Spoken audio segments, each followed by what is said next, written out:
প্রবক্তা ইসাইয়ার গ্রন্থ।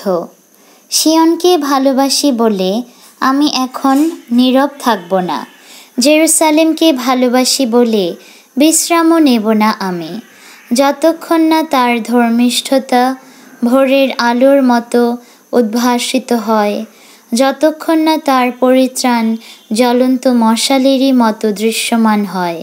ওগো জেরুসালেম, তোমার ধর্মিষ্ঠতার স্বরূপ বিজাতীয়রা একদিন দেখতেই পাবে, রাজা মহারাজা সকলেই দেখতে পাবে তোমার মহিমা। তখন তোমায় ডাকা হবে নতুন এক নামে, স্বয়ং ভগবানেরই শ্রীমুখ থেকে উচ্চারিত হবে সেই নাম। তুমি হয়ে উঠবে ভগবানের হাতে ধরা যেন এক গৌরব মুকুট, তোমার ঈশ্বরের হাতে ধরা যেন এক রাজকীয় কিরীট। তোমাকে কেউই আর পরিত্যক্তা বলবে না তখন, তোমার দেশকেও আর বিবর্জিতা বলবে না কেউ, বরং আমার আনন্দ ধন এই নামেই তোমায় ডাকা হবে। তোমার দেশকে নববধূ বলেই ডাকা হবে, কারণ তুমি তখন হয়ে উঠবে ভগবানের আনন্দের ধন।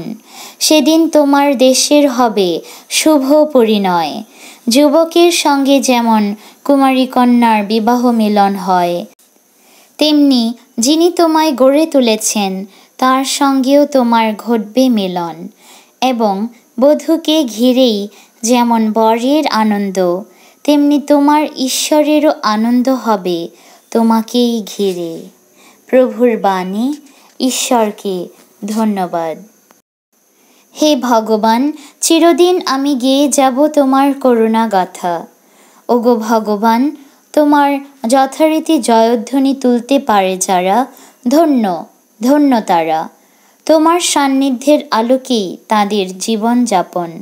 তোমার নামটি জপ করে আনন্দিত থাকে তারা সারা দিন ধরে। তোমার ধর্মময়তার কথা ভেবে উদ্দীপিত হয়ে ওঠে তাদের অন্তর।